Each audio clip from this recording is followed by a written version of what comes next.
اعوذ باللہ من الشیطان الرجیم بسم اللہ الرحمن الرحیم یا ایہا الذین آمنوا ادخلوا فی السلم کافہ صدق اللہ العظیم رب اشرح لی صدری ویسر لی امری رب اشرح لی صدری ویسر لی امری رب اشرح لی صدری ویسر لی امری سبحانک لا علم لنا الا ما علمتنا انک انت العلیم الحکیم سبحان ربک رب العزت عما یصفون وسلام علی المرسلین والحمد للہ رب العالمین۔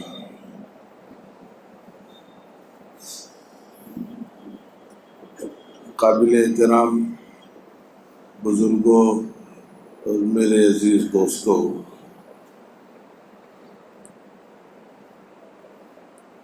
آج 16 اگست ہے اور کل کی جو تاریخ تھی وہ 15 اگست کی تاریخ تھی۔ 15 اگست کی تاریخ ہندوستان میں بسنے والے تمام ہندوستانیوں کے لیے ایک عظیم تاریخ ہے کہ جس روز یہ ملک انگریزوں کی غلامی سے آزاد ہوا۔ پورے ہندوستان میں سرکاری طور پر بھی اور عوامی سطح پر بھی لوگ آزادی کا جشن اپنے اپنے اعتبار سے مناتے ہیں، لیکن اس میں میرا اپنا تجربہ یہ رہا ہے کہ ہمیں مسلمانوں سے کچھ شکایت ہے۔ جس پیمانے پر مسلمانوں کو یہ آزادی کا جشن منانا چاہیے اس پیمانے پر مسلمان نہیں مناتے، بلکہ ایک بڑی آبادی مسلمانوں کی تو ایسی ہے کہ اگر ان سے آپ بہت موٹا سا سوال کر لیں کہ 15 اگست اور 26 جنوری میں کیا فرق ہے، تو مجھے امید ہے کہ بہت سے لوگ آپ کو شاید اس کا صحیح جواب نہ دے پائیں۔ اصل میں جو نسل اپنے بزرگوں کی قربانیوں کو فراموش کر دیتی ہے وہ مستقبل کا کوئی خاکہ نہیں بنا پاتی، اوروں نے تو کوشش کی اور اس میں وہ بہت حد تک کامیاب ہوئے کہ جنگ آزادی کی تاریخ کو اس انداز سے نصاب میں شامل کیا گیا کہ اس میں ہمارے مسلم شہیدوں کے نام غائب کر دیے گئے، اور ہماری نئی نسل بیچاری یہ سمجھتی ہے کہ ہندوستان کی آزادی میں مسلمانوں نے کوئی حصہ نہیں لیا۔ یہ ایک درجے میں احسان فراموشی ہے۔ غیر جو کر رہے ہیں ان کا اپنا عمل ہے، لیکن میں اسے اخلاقی طور پر احسان فراموشی کہتا ہوں کہ ہمارے بزرگوں نے اس ملک کو آزاد کرانے کے لیے اپنی جانوں کی قربانی اور اپنی جانوں کا نذرانہ پیش کر دیا کہ یہ ملک آزاد ہو جائے، اور ان کی تاریخ سے ہم واقف نہ ہوں، ہماری نئی نسل واقف نہ ہو، جسے احسان فراموشی نہیں تو کیا کہا جائے گا۔ نئی نسل تو تاریخ چھوڑیے ناموں سے بھی نا واقف ہے۔ اب میں ابھی دفتر میں اخبار مانگ رہا تھا، وہ آپ کو بتلا دے رہا ہوں۔ اتفاق سے وہ میں ہمارے یہاں اردو کا اخبار آتا ہے، غالباً 14 تاریخ کا اخبار ہے، شاید پرسوں کا، آپ حضرات دیکھ لیجئے گا۔ اتفاقاً وہ دفتر میں نہیں مل پایا۔ اس میں راشٹری سہارا میں جو اداریہ ہے، ایڈیٹوریل ہے، اس میں کئی حصے ہیں اس اداریے کے، پورا ایک پیج ہوتا ہے، اس میں کئی ٹاپک پر لوگ اپنے اپنے مضامین لکھتے ہیں۔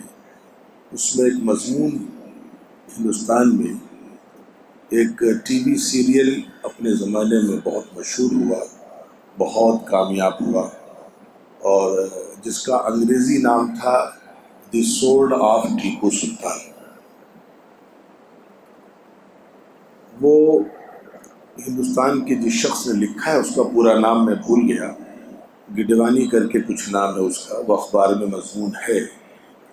اس نے لکھا کہ لندن میں وہ کہیں جا رہا تھا تو اچانک بارش ہوئی، تو بارش سے بچنے کے لیے اس کے پاس کوئی سامان نہیں تھا۔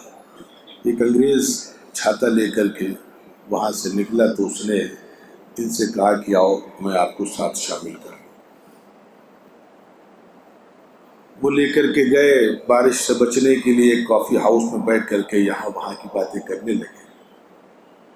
تو یہ انسپائر ہوئے وہاں سے، یہ ہندوستانی تھے۔ انہوں نے پوچھا ان سے کہ آپ کا کیا مشغلہ ہے، کیا مصروفیت ہے؟ تو اس نے کہا کہ میں ایک کتاب لکھ رہا ہوں، ایک ریسرچ، پی ایچ ڈی کے بچوں سے ایک ریسرچ ورک کرائی جاتی ہے، وہ ریسرچ ورک ہے میرا ایک، اور ٹاپک ہمیں عجیب و غریب دیا گیا ہے لیکن بہت پریشان ہوں، اس میں مجھے کامیابی نہیں مل رہی ہے۔ ٹاپک یہ دیا گیا تھا اس کو یونیورسٹی کی طرف سے کہ تم اس پر ریسرچ کرو کہ دنیا میں کتنے حکمراں اور کتنے بادشاہ ایسے ہیں جو جنگ کرتے کرتے اس دنیا سے چلے گئے۔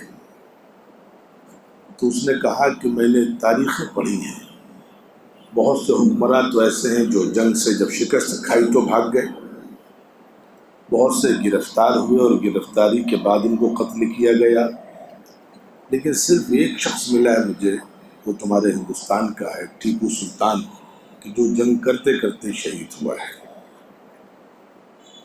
تو وہ غیر مسلم شخص، اس نے کہا کہ میں اس کے اس ریسرچ ورک سے اتنا متاثر ہوا کہ میں نے وہیں پر یہ طے کیا کہ میں اس پر ایک کتاب لکھوں گا، ٹیپو سلطان پر۔ چنانچہ بہرکیف ہندوستان میں انگریزوں کا تو ایک نظام ان کی عیاری اور مکاری کی وجہ سے بہت پہلے سے شروع ہوا، لیکن پھر 1799 میں جب ٹیپو سلطان کو انہوں نے شہید کر دیا تو اس وقت کے دو جملے بہرکیف ہماری نوجوان نسل کو یاد رکھنے چاہیے، ان سے ہمیں طاقت ملتی ہے، قوت ملتی ہے، ہمیں معلوم ہوتا ہے کہ ہمارے اسلاف کیسے حوصلے والے، کیسے جذبے والے تھے۔ ہم کسی غلام قوم کی نسل نہیں ہیں، کوئی بہادر قوم کی نسل میں اللہ نے اور بہادر قوم کے سلسلے میں مسلمانوں کو پیدا کیا، کہ اس وقت جب اس کے ساتھ غداری کی گئی، وہ آپ پورے تاریخ سے واقف ہیں، اور اس تاریخی جملے سے آپ حضرات بھی واقف ہوں گے، لیکن نئی نسل شاید ناواقف ہوتی چلی جا رہی ہے، کہ جب اس کو پیشکش کی گئی تو اس زندگی جاں بخشی کی، تو ٹیپو سلطان مرحوم نے کہا تھا کہ گیدڑ کی 100 سالہ زندگی سے شیر کی ایک دن کی زندگی بہتر ہوتی ہے۔ ایک تاریخی جملہ ہے یہ، گیدڑ کی 100 سالہ زندگی سے شیر کی ایک دن کی زندگی بہتر ہوتی ہے۔ اللہ کا عجیب و غریب نیک بندہ، میسور میں ان کی مزار شریف ہے، وقت کے حاکم بھی تھے اور اللہ کے نیک بندے بھی تھے۔ مولانا علی میاں نے تو ایک موقع پر اپنا واقعہ سنایا کہ مولانا تو کثیر الاسفار دنیا کے مختلف علاقوں میں ہمیشہ سفر فرمایا کرتے تھے۔ جب کرناٹکا کسی دینی مصروفیت سے مولانا تشریف لے گئے اور راستے میں لوگوں نے بتلایا کہ حضرت ادھر سے ہی وہ سری رنگا پٹم جہاں پر ضلع میسور ہے اور وہ خاص علاقہ جہاں ٹیپو سلطان شہید کی مزار ہے، تو وہ لوگوں نے بتلایا کہ حضرت وہ راستے میں پڑے گی۔ تو مولانا نے کہا بھائی میری خواہش ہے کہ اگر تھوڑی دیر وہاں رکنے کا موقع مل جائے تو تھوڑی دیر بیٹھ کر کے کچھ سال ثواب کو فاتحہ پڑھ دو۔ تو مولانا کے اندر اللہ والوں کے ساتھ اللہ کے خصوصی معاملات ہوتے ہیں، تو لوگوں نے کہا حضرت چونکہ وقت اپنے پاس کم ہے، واپسی میں انشاءاللہ وہاں پہنچنے کی کوشش کریں گے۔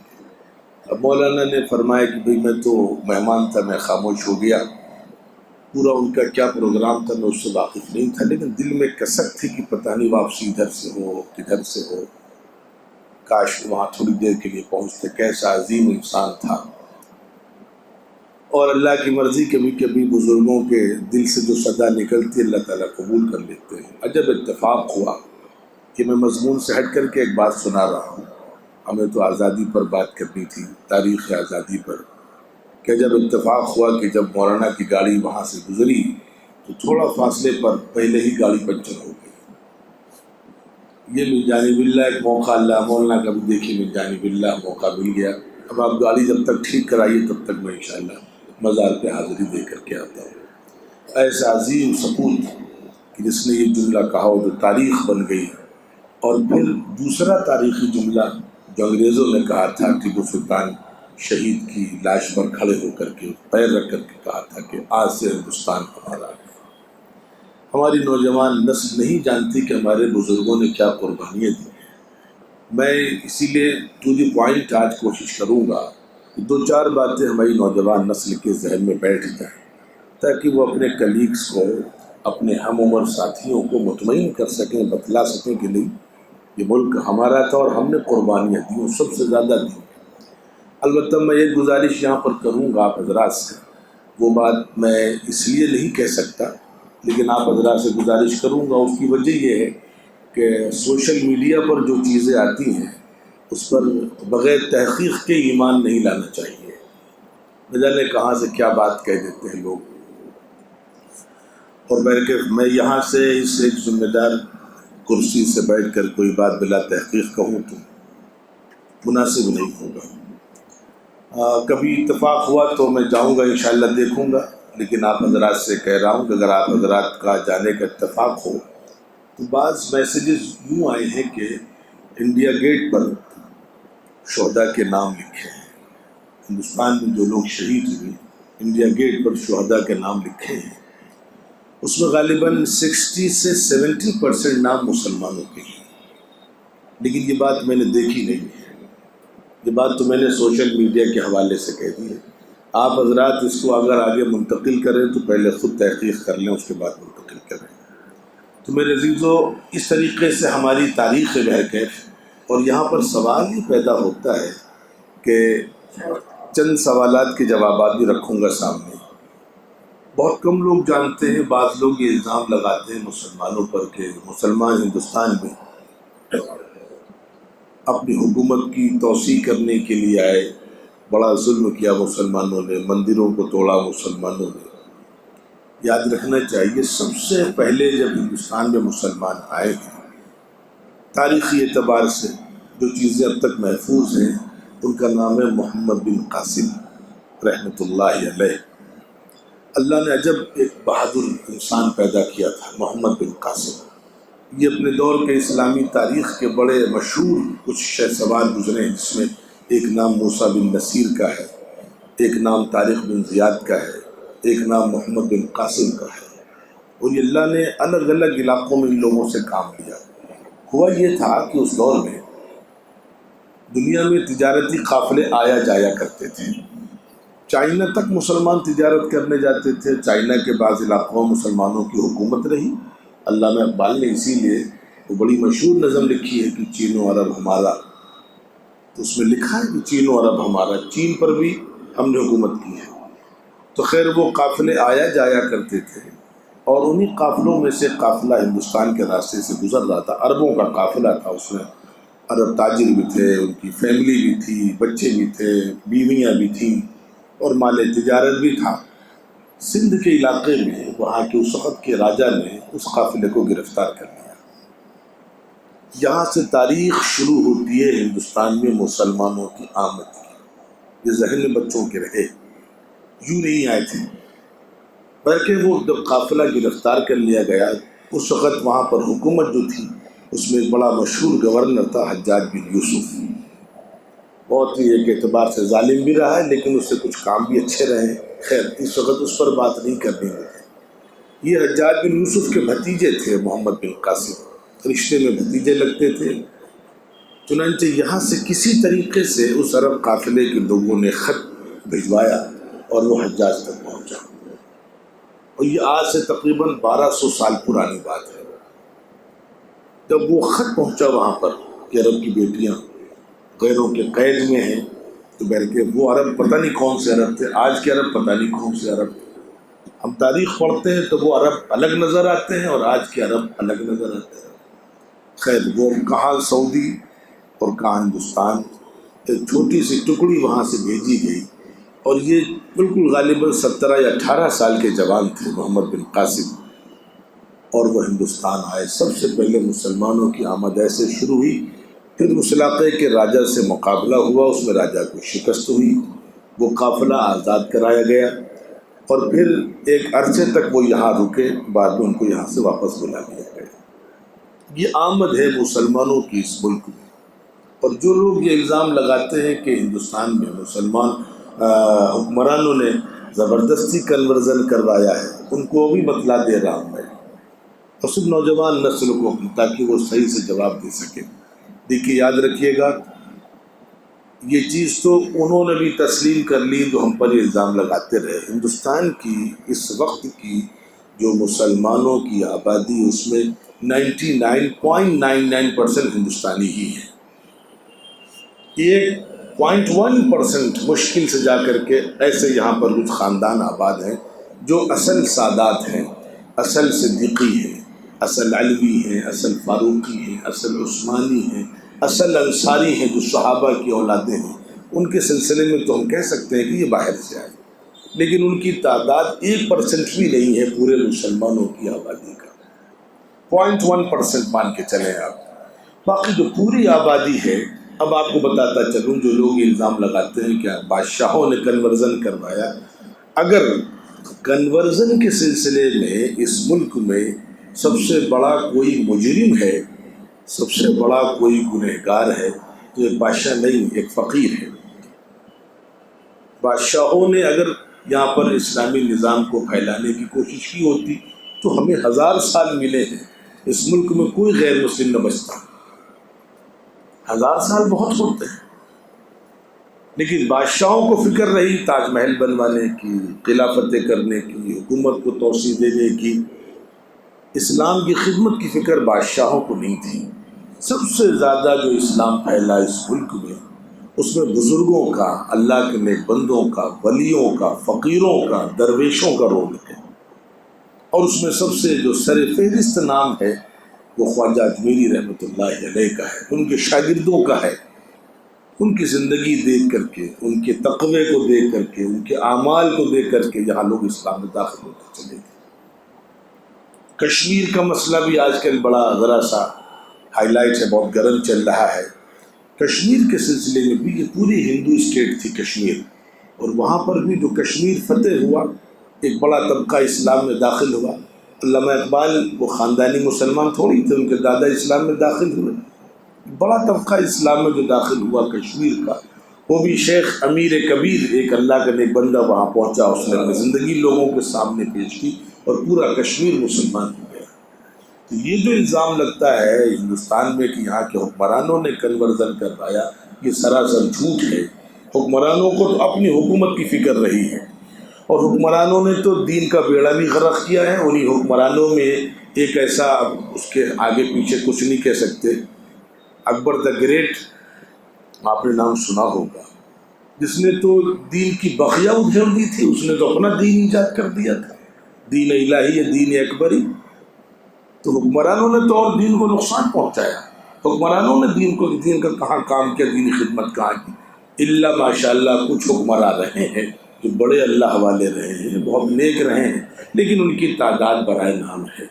تو اس ملک میں جو کنورژن ہوا ہے وہ بزرگوں کے ذریعے سے ہوا ہے، اللہ کے نیک بندوں کے ذریعے سے ہوا ہے۔ یہ ہماری نئی نسل کو معلوم ہونا چاہیے تاکہ وہ جواب دے سکے۔ اب ظاہر سی بات ہے کہ یہاں پر حکومت مسلمانوں کی رہی، شیر میسور ٹیپو سلطان شہید ہو گئے، انگریزوں کا قبضہ ہو گیا۔ بہت کم لوگ جانتے ہیں کہ 1947 میں نا، اب آپ سے میں ایک بات پوچھوں، یہ لاجکلی بات ہے میں جو بتلا رہا ہوں، اور لاجک میں سب سے پہلے تو آپ اس کی تحقیق کریے گا انڈیا گیٹ کے شہیدوں کے نام کی، اور اس کے بعد مستقل جب بھی اس ملک پر آنچ آئی ہے، مسلمان سب سے آگے رہا ہے۔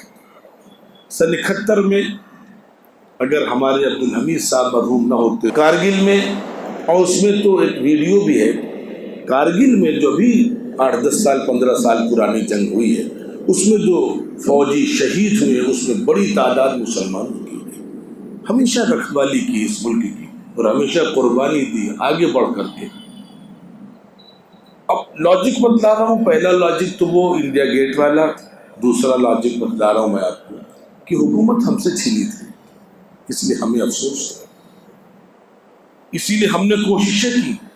چنانچہ ٹیپو سلطان شہید کے بعد پھر یہاں پر اللہ کے دوسرے کچھ نیک بندے پیدا ہوئے اور ان لوگوں نے بڑی محنتیں کی، اور وہ محنتیں چلتی رہیں. بہرکیف 1857 سے پہلے، 1947 سے پہلے، 1857 سے بھی پہلے 1831 میں ایک اور جنگ ہوئی ہے جو علماء نے لڑی ہے، اور اس میں علماء کو شکست ہوئی، اس میں بھی غداریاں ہوئی، مخبری ہوئی، اور 1857 بہرکیف انگریزوں نے تسلط کر لیا، اور 1857 میں مغل بادشاہ جو آخری بادشاہ تھا بہادر شاہ ظفر، اس کو گرفتار کر لیا گیا، انگریزوں کا راج شروع ہو گیا. تو سوال یہ پیدا ہوتا ہے کہ اس کے بعد بھی جن فقیروں نے کام کیا ہے وہ اللہ کے نیک بندے ہمارے علماء کرام تھے، اور انہوں نے ہر اعتبار سے محنتیں کی ہیں، قربانیاں دی ہیں.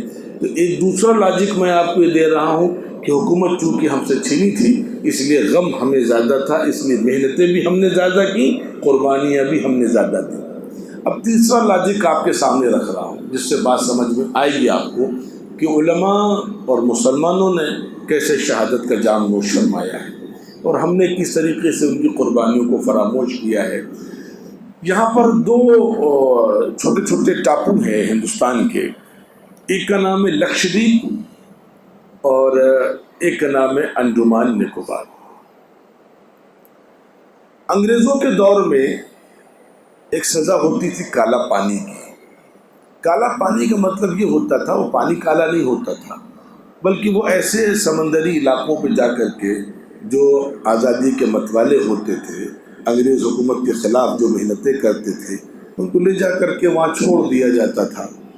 اب ظاہر سی بات ہے کہ پھر وہاں سے وہ کسی طریقے سے واپس نہیں آ پاتے تھے. اب اس میں چھوٹے ٹاپو بھی ہیں، بڑے ٹاپو بھی ہیں. چنانچہ دو ٹاپو جو بڑے مشہور ہیں ہندوستان کے، آپ دیکھیے، تصور کریے، ایک لکشدیپ بول رہا ہوں، لکھ لیجئے اس کو، اور دوسرا انڈمان نکوبار. انڈمان نکوبار کی جو وہاں کی چھوٹی سی ریاست ہے، پورٹ بلیئر وہاں کی کیپٹل ہے وہاں کی. لکشدیپ میں سب سے زیادہ آبادی مسلمانوں کی ہے، وہاں سے ممبر پارلیمنٹ ہمیشہ مسلمان ہوتا ہے. آبادی ان کی 80 سے 90%. وہ سب پورے ہندوستان کے لوگ ہیں جن کو سزا ملی اور لے جا کر کے انگریزوں نے وہاں پر چھوڑ دیا. انڈمان نکوبار میں بھی آج بھی اس وقت آپ جا کر کے دیکھ لیں، اب تو قانون بنانا پڑا گورنمنٹ کو وہاں کے لیے کہ باہر کا آدمی وہاں جا کر کے اگر آباد ہونا چاہتا ہے، زمین خریدنا چاہتا ہے، اس کے لیے ایک فارمیلٹی ہے، پروسیس ہے، اس سے گزرنا پڑے گا. لیکن اوور آل میرے عزیزو یہ ہے کہ وہ انڈمان نکوبار میں آج بھی وہاں تقریباً 50% جو آبادی مسلمانوں کی ہے، بڑی آبادی وہاں پر مسلمانوں کی، جن کے بزرگوں کو سزائیں ملی وہ وہیں جا کر بیچارے آباد ہو گئے. کچھ جیسے تیسے گزر بسر کرتے رہے، وہیں انتقال ہو گیا. کچھ کی شادیاں ہوئیں، پھر وہاں پر نسلیں آگے بڑھی. جنگل تھا، بیابان تھا، جانور تھے، ویرانہ تھا، کچھ نہیں تھا. بیچاروں نے جیسے تیسے گزر بسر کری. بہرکیف ملک آزاد ہوا تو ترقی کی کچھ وہاں بھی بہاریں کھلی. لیکن خلاصہ یہ ہے کہ یہ دو ہمارے پاس بہت بڑے ثبوت ہیں جس سے ہمیں پتہ چلتا ہے کہ جنگ کی، ہندوستان کی آزادی کی جنگ میں مسلمانوں نے سب سے زیادہ حصہ لیا. اب میں یہاں پر آپ حضرات سے گزارش کروں گا کہ ہمیں تو چند ہی نام یاد ہیں، اور اس میں غالباً کسی کو نام یاد ہوگا تو ٹیپو سلطان شہید کا نام یاد ہوگا، اور کسی کو یاد ہوگا تو مولانا ابوالکلام آزاد کا نام یاد ہوگا. یہاں پر ایک بات اچھی طریقے سے سمجھ لیجیے، میں بالکل اسی پیمانے میں بات کر رہا ہوں کہ ہندوستان کی تقسیم کے ہمارے علماء مخالف تھے. سرمایہ دار طبقہ تو پاکستان چلا گیا، علماء مخالف اس وجہ سے تھے. اس کو بھی سمجھ لیجئے کہ جو بیچارے غریب مسلمان ہیں، دیہاتوں میں ہیں، انٹیریل میں ہیں، وہ کیسے پاکستان جائیں گے، وہ کیسے ہجرت کریں گے. اس لیے علماء نے، مہاتما گاندھی نے، پنڈت جواہر لال نہرو نے، مولانا ابوالکلام آزاد نے، اس وقت کے جو سرکردہ لوگ تھے، ان لوگوں نے باضابطہ تقریریں کی، اور تقریریں کر کے یہاں کے مسلمانوں سے گزارش کی کہ تم یہی رہو، تمہیں پوری عزت کے ساتھ، پورے سمان کے ساتھ، پوری آزادی کے ساتھ یہاں پر جینے کا حق ہے تم۔ میں ایک بات کہنا چاہتا ہوں اس وقت، بعض لوگ جو ابھی طرح طرح کی باتیں کرتے ہیں ان کے جواب کے لیے کہہ رہا ہوں میں کہ نہیں ہندو مسلمانوں کو پاکستان بھیج دینا چاہیے۔ یاد رکھیے، ایک مسئلے کو سمجھیے، ٹیکنیکلی سمجھیے اس مسئلے کو۔ اگر اس وقت، ایک تو پہلی بات یہ ہے کہ ہمیں اس وقت کے ہمارے تمام رہبروں نے، تمام آزادی کے متوالوں نے، تمام جیالوں نے ہمیں اطمینان دلایا تھا، یقین دلایا تھا، اس وجہ سے پاکستان سے بھی ایک بڑا مسلمانوں کا طبقہ ہندوستان میں رہا۔ میں گزارش کروں گا ان لوگوں سے جو لوگ الٹے سیدھے بیانات دیتے ہیں، خدا کے واسطے اپنے بزرگوں کا خیال کریے، ان کے مان سمان کا لحاظ کریے، ان کے دیے ہوئے وعدوں کا تھوڑا سا بھرم رکھیے، ورنہ آنے والی نسلیں آپ پر بھروسہ نہیں کریں گی۔ ہم نے بھروسہ کیا تھا تو اس بھروسے کی ہمیں سزا مت دیجیے۔ آپ کے بزرگوں نے ہمیں زبان دی ہے، خدا کے واسطے اپنے بزرگوں کی زبان کا بھرم رکھیے۔ کوئی ایسا اسٹیٹمنٹ، کوئی ایسا بیان مت دیجیے جن سے بزرگوں کے بیانات کی اور بزرگوں کے وعدوں کی ناقدری ہو، ورنہ اگر اس طریقے سے کریں گے تو آنے والی نسلیں آپ پر بھروسہ نہیں کریں گی۔ یہ تاریخ ہماری نوجوان نسل کو یاد رہنی چاہیے۔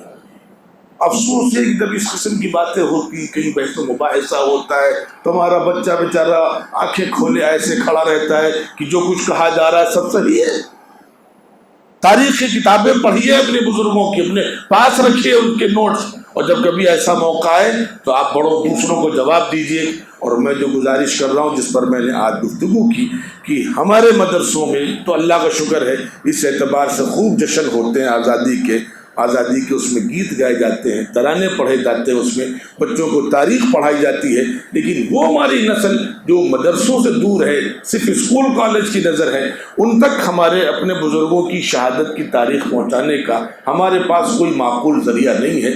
یہ ہماری اخلاقی ذمہ داری ہے کہ ہم بزرگوں کے احسان مند ہوتے ہوئے ان کی تاریخ کو نئی نسلوں تک پہنچائیں۔